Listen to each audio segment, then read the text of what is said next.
अब करेंगे अपन साम व निराम दोष। अभी अपन ने क्या किया था, कोष्ठ से शाखा व शाखा में, कोष्ठ से शाखा व शाखा से कोष्ठ में जाने के कारण अपन ने पढ़ लिया था। मतलब अल्टीमेटली वो जो बढ़ा हुआ दोष है ना, उसको कहाँ पे लेके आना, अपन को कोष्ठ में लेके आना है ताकि चिकित्सा कर सके। अब करेंगे अपन साम व निराम दोष के लक्षण, कि भाई साम क्या है और निराम क्या है। पहले तो ये जानो, साम दोष का अर्थ है आम में मिले हुए वातादि दोष। एक तो होता है नॉर्मल, और निराम दोष का अर्थ है सामान्य वातादि दोष। वातादि दोष का मतलब वात पित्त कफ। तो साम दोष का अर्थ क्या हुआ, साम से प्लस आम, मतलब आम के साथ। निराम नी प्लस आम, मतलब जिसमें आम नहीं है। तो साम दोष का अर्थ है आम में मिले हुए वातादि दोष। दोष तो इनबैलेंस थे ही, दोष प्रकोपित थे ही, लेकिन उनके साथ आम और मिल गया तो वो मिल गया साम दोष। ठीक है। और जो निराम का तो आप जानते हो, अब तक निराम ही तो पढ़ते आ रहे हैं, वात पित्त कफ नॉर्मली तो पढ़ते आ रहे हैं। तो निराम दोष का अर्थ है सामान्य वातादि दोष। तो अब अपन पढ़ेंगे ओनली साम वाला, क्योंकि निराम के बारे में तो अपन पूरी शुरुआत से ही पढ़ते आ रहे हैं। क्वेश्चन आ जाएगा ना कि निराम दोष के लक्षण लिखो, तो आपको क्या लिखना है, सामान्य जो वात पित्त के कुपित्त के लक्षण थे ना, वो लिखने हैं आपको। ठीक है, क्योंकि निराम के नाम से कोई हेडिंग नहीं आएगी। निराम के क्वेश्चन घुमाने वाला बना सकता है, जैसे एग्जामिनर बना सकता है कि निराम वात प्रकोप के लक्षण लिखो, निराम पित्त प्रकोप के लक्षण लिखो, निराम कफ प्रकोप के लक्षण लिखो। तो आप क्या लिख सकोगे कि सामान्य जो वात पित्त कफ के अपन ने पढ़े थे ना 11वें और 12वें 13वें चैप्टर में, तीनों चैप्टर में, ठीक है, वो सब आपको यहाँ पे लिखने हैं। ओनली साम मतलब से प्लस आम, आम के साथ। तो आम की बात करते हैं। उष्मणो, ये ऊ है, ठीक है। उष्मणो अल्पलत्वेन धातु माध्यम पाचिताम दुष्ट आमाश्यम गतम रसमम प्रेक्षित। ये श्लोक आपको याद होना चाहिए। 25वां नंबर का श्लोक है 1376 का। ठीक है, बहुत इंपॉर्टेंट श्लोक है, ये आपको याद होना चाहिए। अगर टीचर को आप ये श्लोक सुनाओगे आम की परिभाषा के तौर पे, टीचर खुश हो जाएगा। ठीक है, आपके वाइवा में, आपके प्रैक्टिकल में, या फिर एग्जाम में भी अगर आम का क्वेश्चन आए तो ये श्लोक आपको लिखना। बहुत इंपॉर्टेंट श्लोक है, first year, second year, third year, fourth year हमेशा काम आने वाला श्लोक है।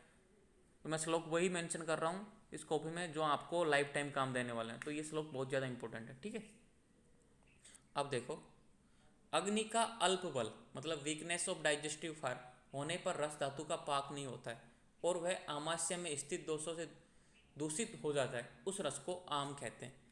सीधी सीधी भाषा में बोलो तो मंद अग्नि के कारण आहार का पूर्ण पाचन नहीं होता। देखो, ऊष्मणो अल्प बलत्वेन मतलब जो अपनी ऊष्मा है ना शरीर की, वो अल्प बलत्व मतलब वीकनेस है, कमजोर है। धातु माध्यम पाचता मतलब धातुओं को सही ढंग से नहीं पचा पाती है। तो मन जो अपन ने खाया पिया है ना, हार लिया, वो पचा नहीं पाती। मंद अग्नि के कारण आहार का पूर्ण पाचन नहीं होता। ऐसे में आहार ले लेना, मतलब अग्नि मंद है फिर भी आप खाना खा रहे हो, ऐसे में आहार लेने से आम की उत्पत्ति का कारण बनता है।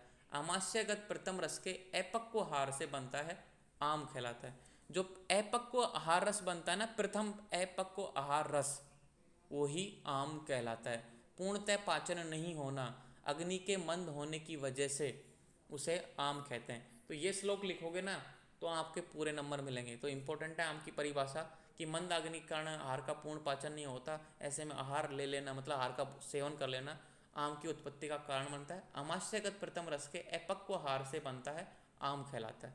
आप ये भी लिख सकते हो कि अग्नि का अल्प बल होने पर रस धातु का पाक नहीं होता और वह आमाशय में स्थित दोषों से दूषित हो जाता है, उस रस को आम कहते हैं। मतलब अपक्व जो रस होता है ना, जिसका पूर्णतः पाचन नहीं होता, वो आम है। ठीक है, तो ये इसकी इंपॉर्टेंस ही है आम की परिभाषा। जब यह रस वातादि दोषों से मिल जाता है तो उस दोष के साथ आम के भी लक्षण साथ में दिखते हैं। आमज विकारों में सर्वप्रथम आम की चिकित्सा करें, फिर उक्त दोष की चिकित्सा करें। ये बोलना चाह रहा है कि जब यह रस, कौन सा रस, अपक्व रस, वातादि दोषों में मिल जाता है, वात पित्त कफ से मिल जाता है, तो उस दोष के साथ साथ उस दोष के लक्षण थे ना, वात के लक्षण, पित्त के लक्षण, कफ के लक्षण, उस प्रकोपित अवस्था में, ठीक है, उनके लक्षणों के साथ साथ क्या होगा, उन लक्षणों के साथ आम के भी लक्षण। अब ये आम के लक्षण कौन से दिखाई देंगे, मतलब आम बोल दो या से आम। अब उसके साथ देखो यहाँ पे आम के लक्षण भी, तो उसको क्या बोलेंगे, वाताम, पित्ताम, कफाम, क्योंकि आम के लक्षण, इसमें दोनों लक्षण आ जाएंगे। जब यह रस वात आदि दोषों से मिल जाता है तो उस दोष के साथ साथ आम के भी लक्षण साथ में दिखते हैं। आमज विकारों में सर्वप्रथम आम की चिकित्सा करें, फिर उक्त दोष की चिकित्सा करें। अगर ये कंडीशन पाई जाती है तो पहले आपको इस आम की चिकित्सा करनी है, फिर जो प्रकोपित दोष था उसकी चिकित्सा करनी है। अब आगे समझाओगे थोड़ी देर में। साम या आम दोष के लक्षण।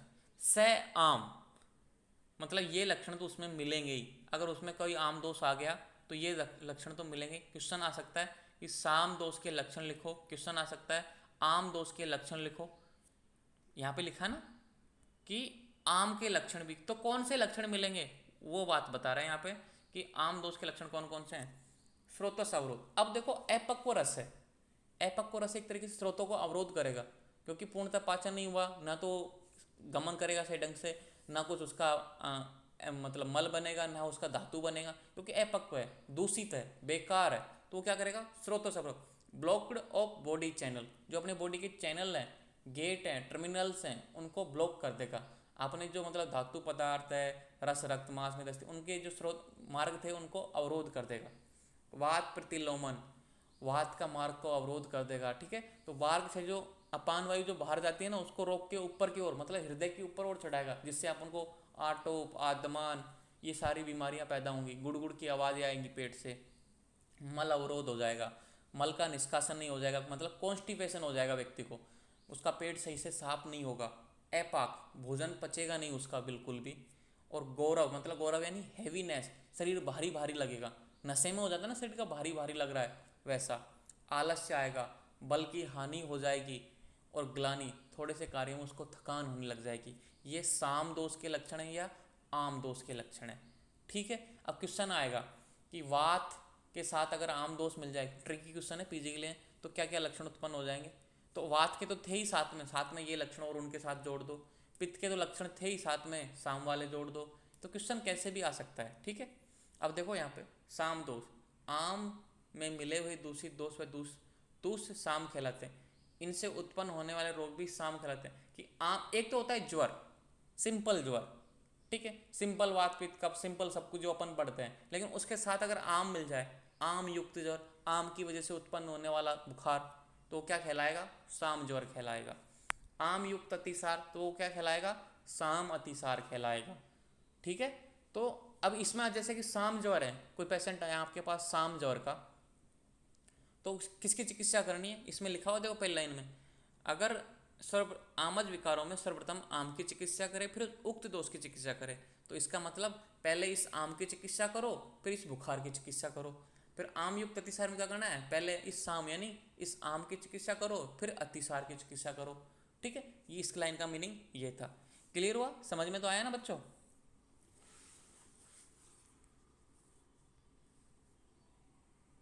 Yes sir. ओके, अब देखो आम दोष की चिकित्सा मैनेजमेंट, क्या चिकित्सा कर सकते हो आम की। तो दो तरीके से चिकित्सा बताइए, ये नोट बनाने के हिसाब से सिस्टमेटिक जो श्लोक थे ना उनको सिस्टमेटिक तरीके से जमाया। लीन दोष, मतलब पूरी बॉडी में लीन है, पूरा जो आम है ना पूरी बॉडी में व्याप्त है, फैल गया और लीन हो गया, रस में, रक्त में, मांस में, अस्थि में, मज्जा में, शुक्र, सब में वो मिला हुआ, दूषित कर दिया सबको। स्थिर है, सबसे अच्छी बात ये स्थिर है, चलायमान नहीं है। सर्व शरीर में प्रवृत्त दोष की चिकित्सा, मतलब पूरे शरीर में फैल गया, लीन दोष बोल दो, स्थिर दोष बोल दो, सर्व शरीर में प्रवृत्त दोष की चिकित्सा। कि वो वैसा आम, ऐसा आम था जो पूरे शरीर में फैल गया और दोषों के साथ मिल गया, वो क्या है, स्थिर और सर्व शरीर में प्रवृत्त, उन दोषों की चिकित्सा कैसे करनी है। तो पहले करो दीपन पाचन, कैसे भी करके अग्नि को दीप्त करनी है। अग्नि दीप्त हो जाएगी तो जो एपक को रस, आहार रस बन रहा था ना वो दूर हो जाएगा, उसको पचाने लग जाएंगे। तो दीपन करो, अग्नि को दीप्त करो, और पाचन प्रोसेस, ऐसे आहार द्रव्यों का करो जो पाचक अग्नि, उस पाचक प्रोसेस को बढ़ाए। पाच पाचन दीपन द्रव्यों से सिद्ध स्नेहन और स्वेदन, पाचक और दीपन द्रव्यों से सिद्ध। देखो आप, स्नेहन से क्या होती है, स्निग्धता आती है, ठीक है, एक तरीके से शरीर में लघुता आती है, ठीक है। लेकिन देखो यहाँ पे लिखा पाचन और दीपन, पाचन और दीपन इन द्रव्यों से सिद्ध, मतलब ऐसी औषधियाँ जो, मतलब जैसे कि पीपली है, त्रिकटु है, चवचित्रक सौंठ है, पंचमूल तो नहीं, वो कौन कौन सी वो होते, पीपली मूल चवचित्रक सौंठ को क्या बोलते हैं, पीपली चैप्टर नंबर 6 में पीपली मूल चवचित्रक सौंठ के पांचों को क्या बोलते हैं, पंचकोल, आप भूल गए। ठीक है, तो पंचकोल का चूर्ण है, लवण भास्कर चूर्ण है, ऐसी औषधियों का सेवन करो जो उष्ण हो, ठीक है, ताकि वो अग्नि को प्रदीप्त करे। तो पाचन दीपन सिद्ध द्रवों से सिद्ध स्नेहन और स्वेदन करा, ताकि उसके रंध्र छिद्र खुले और मतलब एक तरीके से प्रॉपर हीट मिले, प्रॉपर सब तरीके से काम हो और वो पचे, मतलब पूरी बॉडी का स्वेदन कराएंगे। अब स्नेहन क्यों कराते हैं? स्नेहन से क्या कराते हैं, जो दोष लीन थे, ठीक है, पूरे शरीर में फैले हुए थे, वो स्निग्ध हो जाएंगे, मुलायम हो जाएंगे, ताकि वो अपनी जगह को छोड़ दें। और स्वेदन से क्या हो जाएंगे, वो पिघल जाएंगे। स्वेदन करने से पिघल के कोष्ठों में आ जाएंगे। फिर कोष्ठों में क्या होगा, समीपस्थ मार्ग से शोधन। अब स्वेदन करने के बाद में क्या हो गया, कोष्ठों में आ गए, फिर समीपस्थ मार्ग से शोधन कर दो। शोधन कैसे करोगे, आमाशयगत, आमाशय में आ गया तो क्या होगा, मुख द्वारा शोधन कर दो, मतलब बमन करवा दो। ऊर्ध्व जत्रुकोट स्थित, मतलब अपने सिर प्रदेश के जो भी दोस्त थे खांपे आ जाएंगे, मुंह में इकट्ठे हो जाएंगे, नासिका द्वारा उसको नस करवा दो, नस के माध्यम से बाहर निकाल दो। पक्वाशय में स्थित, मान लो अपने निचले हिस्से के जो दोस्त थे वो खांपे आ जाएंगे पक्वाशय में, तो गुदा द्वारा मतलब विरेचन और बस्ती लगा दो, ठीक है, विरेचन करवा दो या बस्ती लगा दो। तो इस तरीके से ये दोष सारे बाहर निकल जाएंगे। तो समझ में आया ना कि जो पूरे शरीर में प्रवृत्त थे, पूरे शरीर में फैले हुए थे, स्थिर थे, उनकी चिकित्सा बताइए आम दोषों की, कि भाई पूरे आम है पूरे शरीर में फैल गया। फिर तो क्या करना है, दीपन पाचन, पाचन दीपन द्रव से सिद्ध स्नेहन और स्वेदन और समीपस्थ मार्ग से शोधन। स्नेहन क्यों कराते तुम्हें पता है ना, स्नेहन कराने से जो दोस्त है ना मुलायम हो जाते हैं, स्निग्ध हो जाते हैं और तुरंत वो एक तरीके से मुलायम से हो जाते हैं, निर्मल हो जाते हैं, और स्वेदन से तुरंत पिघल के कोष्ठों में आ जाते हैं। तो कोष्ठों में आने के बाद क्या करेंगे, समीपस्थ मार्ग से शोधन। ये 3 प्रोसेस करने, शोधन, आमाशयगत, ऊर्ध्वजत्रुगत। ऊर्ध्वजत्रुगत क्या होता है, जो अपनी क्लेविकल है ना, इससे ऊपर अपना गला है, पूरा अपना माउथ है, पूरा सिर है, वो सारा प्रदेश इसमें आ जाता है। मतलब अपने क्लेविकल से ऊपर का जो हिस्सा है ना, उसमें जो दोष होंगे वो नासिका द्वारा बाहर निकाल दो उनको, ठीक है। तो ये हो गई लीन दोष की चिकित्सा। अब देखो चलायमान दोष की चिकित्सा, स्थिर नहीं है, आम है लेकिन स्थिर नहीं है, कभी यहाँ है कभी वहाँ है, पूरी बॉडी में फैल चलता रहता है। तो ऊपर या नीचे प्रेरित हुए आम दोषों को रोकना नहीं चाहिए। कहने का मीनिंग ये है कि ऊपर या नीचे प्रेरित हुई आम दोषों को रोकना नहीं चाहिए। कि भाई जो चलायमान दोष था ना, कभी मान आपको बमन आ रहा है उस आम की वजह से, तो उस बमन को रोकना नहीं चाहिए, तुरंत बमन करवा दो। या फिर आपको विरेचन आ रहा है, लूज मोशन हो रहा है, तो आपको स्तंभन नाशक, मतलब स्तंभन करने वाली औषधियाँ, मतलब जो मल को रोकने वाली औषधियाँ ना, ऐसी औषधि नहीं सेवन करनी चाहिए। उसको बोल दे भाई जा लूज मोशन होने दे, कोई टेंशन नहीं है। आम दोषों को रोकना नहीं चाहिए, मतलब ऐसी ट्रीटमेंट नहीं करनी चाहिए। अगर वो ऊपर की ओर जा रहा है, मतलब बमन करवाना चाह रहा है, तो करवा दो। अगर वो लूज मोशन हो रहा है तो रोकना नहीं चाहिए, 1-2 दिन हो देना चाहिए। थोड़े समय तक उपेक्षा करें। उपेक्षा का मतलब जो बमन उल्टी हो रही है उसको उल्टी होने दो, अगर लूज मोशन हो रहा है तो लूज मोशन होने दो, मतलब कोई आपको चिकित्सा नहीं करनी है, अपेक्षा करें, मतलब एक तरीके से कि हाँ छोड़ दो उसको। पाचन द्रव्यों से पकाए, अब धीरे धीरे मान लो, ठीक है, रोग को ठीक करना है तो पाचन द्रव वही है, पंचकोल, ठीक है, वही त्रिकटु, सड़कोल, ऐसी औषधियाँ, लवण वाष्कण चूर्ण, जो मतलब उष्णता वाली हो, ऐसी औषधियों का सेवन कराओ। फिर लास्ट में शोधन तो करना ही है। अगर मान लो कि दोष पच जाएंगे तो कहाँ पे आ जाएंगे, कोष्ठों में आ जाएंगे। कोष्ठों में आने के बाद फिर शोधन कर दो। शोधन वही है, यहाँ पे देख लो शोधन कैसे करते हैं। आमाशयगत का ये है, ऊर्ध्वजत्रुगत का ये है, और पक्वाशयगत का ये है। ये हो गई चिकित्सा। चलायमान दोषों की चिकित्सा हो गई, ये हो गई स्थिर दोषों की चिकित्सा। अब देखो शोधन काल, सेशनल एलिमेशन, अपन ने खूब पढ़ाई है, डिटेल में स्टडी किया है कि वात का शोधन कब करना चाहिए, पित्त का शोधन कब करना चाहिए और कब का शोधन कब करना चाहिए। चलो कौन बताएगा, मैं इसको अभी मार्क कर देता हूँ इसको। अब कौन बताएगा, बताओ वात का शोधन कब करना चाहिए, क्योंकि खूब पढ़ा अपन ने। हेलो, बोलो क्या हुआ, भूल गए क्या सारे के सारे।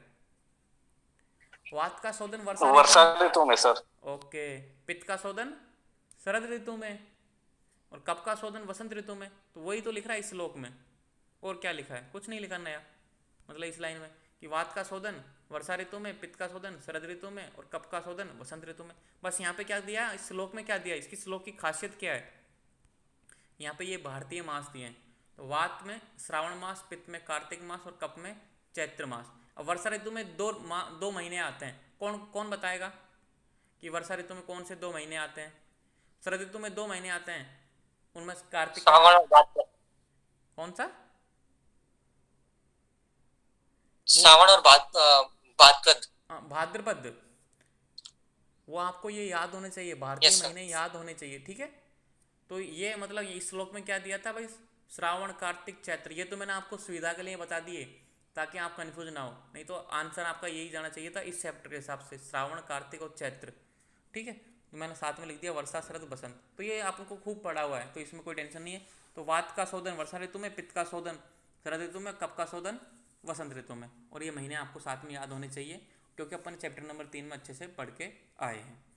अब करेंगे अपन औषध सेवन काल, बहुत ज़्यादा इंपॉर्टेंट है, इस चैप्टर में से सबसे ज़्यादा क्वेश्चन रिपीट यही होता है, हमेशा आने वाला है, तो इसको लिए एक बार मैं क्लास डिसमिस कर रहा हूँ, दोबारा ज्वाइन होना, ठीक है।